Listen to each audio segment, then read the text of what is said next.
Salut à tous, c'est Axel de testmobile.fr. Aujourd'hui, je vais vous présenter assez rapidement la nouvelle version de Spotify pour Android.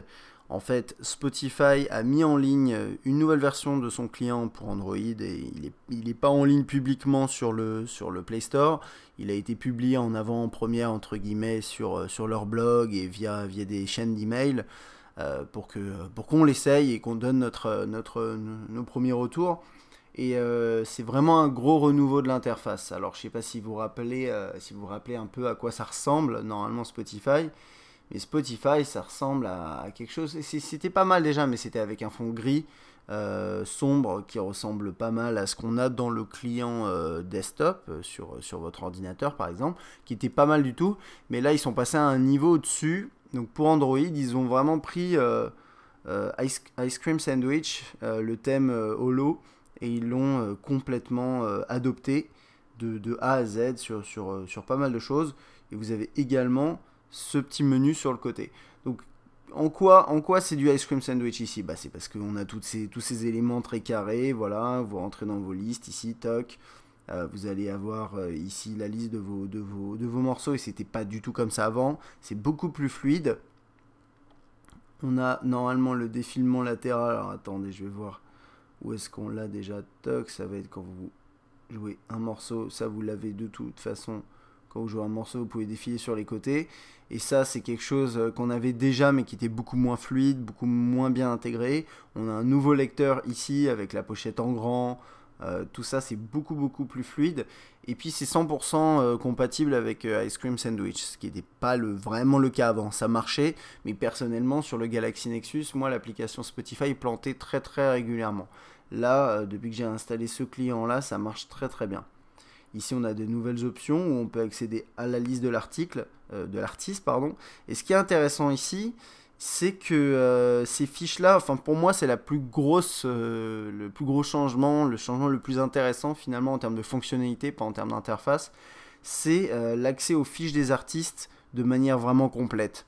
Avant, ce que vous aviez, c'est une petite pop-up avec écrit top, je sais plus exactement même ce qu'il y avait écrit, mais il y avait écrit en gros, on pouvait retrouver les derniers morceaux, etc. On pouvait pas vraiment visionner correctement l'artiste, ses albums et tout ça. Alors là, qu'est-ce qu'on a? On a par exemple, là je suis sur la fiche de Feed Me, on a une grosse image, on a les top hits, donc les titres qui marchent le mieux sur Spotify. On a les singles, on a les apparitions. Ensuite, voilà, on peut défiler sur les côtés. C'est assez bien fait, c'est super fluide. Là, il y a des artistes en rapport. Et moi, je trouve ça plutôt bien. Alors, attendez, je vais changer juste d'artiste. On va voir ce qu'on peut avoir. Un où il y a plusieurs... peut-être plusieurs albums. Normalement, on a une vision. Voilà, là, on les avait pas avant. Et là, on a les albums.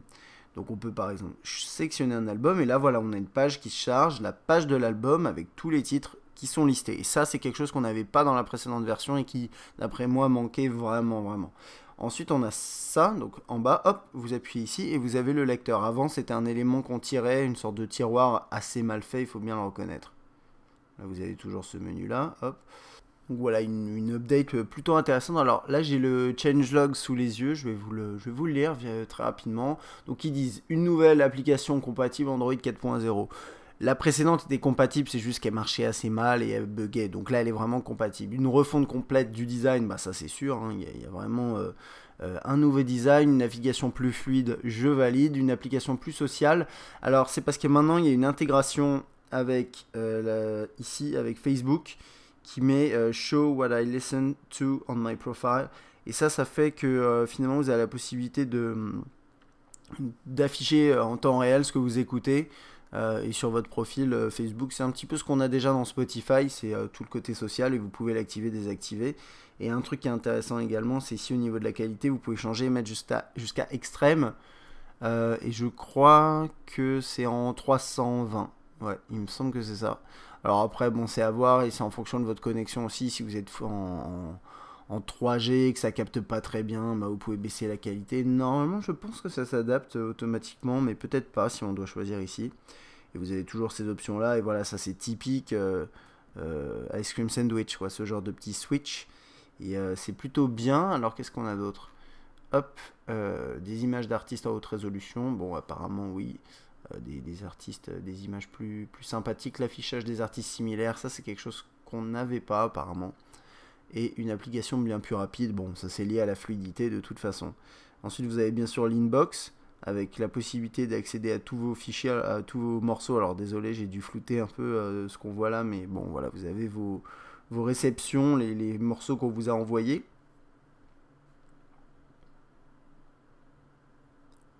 Vos amis. Et bien sûr vos playlists. Et là vous voyez, j'ai les playlists qui sont en haut, c'est celles qui ont été téléchargées, là il y a écrit downloaded en haut à gauche, et ça équivaut en fait aux playlists qui sont hors ligne. Et ensuite j'ai les autres playlists ici, et si par exemple je fais ça, toc, là je peux télécharger, je peux appuyer sur download, et normalement ça devrait la télécharger et la mettre en mode hors ligne. On peut la partager également, la renommer, la mettre en mode collaboratif. Je suis pas sûr que ça on l'avait dans la précédente version Spotify. Peut-être que si, peut-être que si. Et là, la dépublier, je sais pas, ça c'est à mon avis quand elle est en mode collaboratif, je suis pas trop sûr. Et la supprimer. Le seul problème avec cette nouvelle version de Spotify, en tout cas dans cette édition-là, qui est peut-être pas celle qu'on trouvera sur le Play Store, il y a plus de widget, celui qu'on mettait en page d'accueil qui permettait de contrôler le lecteur musical. Il a complètement disparu. Et je voulais vous montrer un truc, mais je vais pas pouvoir parce qu'apparemment il y a quelques bugs avec cette application. Je vais vous expliquer en gros ce que j'ai déjà, enfin je l'ai déjà vu en fonctionnement, donc je sais que ça marche, mais je sais visiblement que c'est assez instable. Alors, par exemple, quand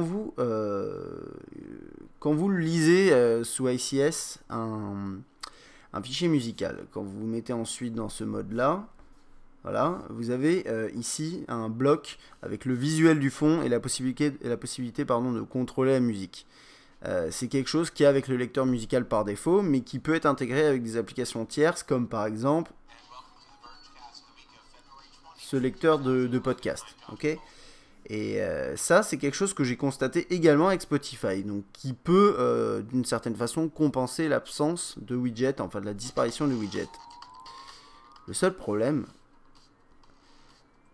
c'est que je le vois plus maintenant.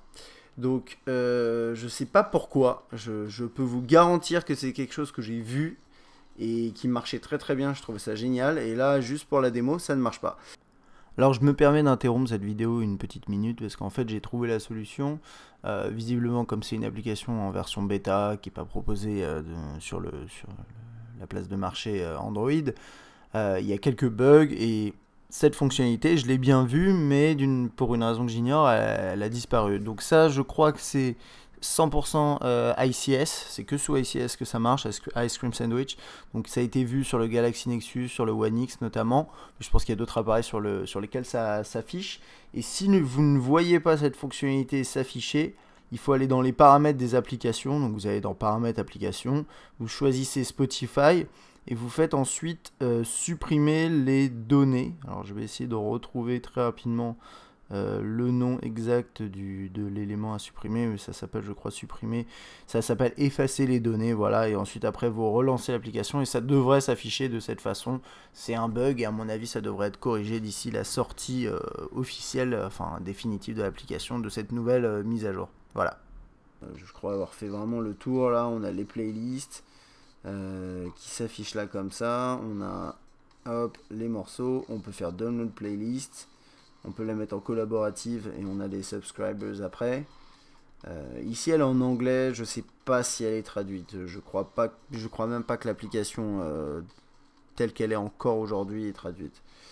Et puis là on a tout ça, donc non ça c'est tous les c'est tout ce qui est les fonctionnalités classiques, hein. Après voilà, vous pouvez partager et c'est à peu près tout. Voilà, donc ça c'était pour mon petit aperçu de la nouvelle version de Spotify qui devrait tomber sur le Play Store d'ici peu. J'espère seulement potentiellement qu'ils remettent le widget, je sais pas si c'est quelque chose qui est prévu, ou en tout cas qu'ils fassent en sorte que les contrôles sur l'écran déverrouillé s'affiche constamment, et c'est quelque chose je sais qu'il y a, mais là ça veut pas s'afficher. Voilà. Donc il y a encore quelques bugs apparemment à corriger, Donc j'espère que ce sera fait. Voilà. Bah, j'espère que cette petite vidéo vous a plu. Si vous avez des questions, n'hésitez pas à les poser. À bientôt.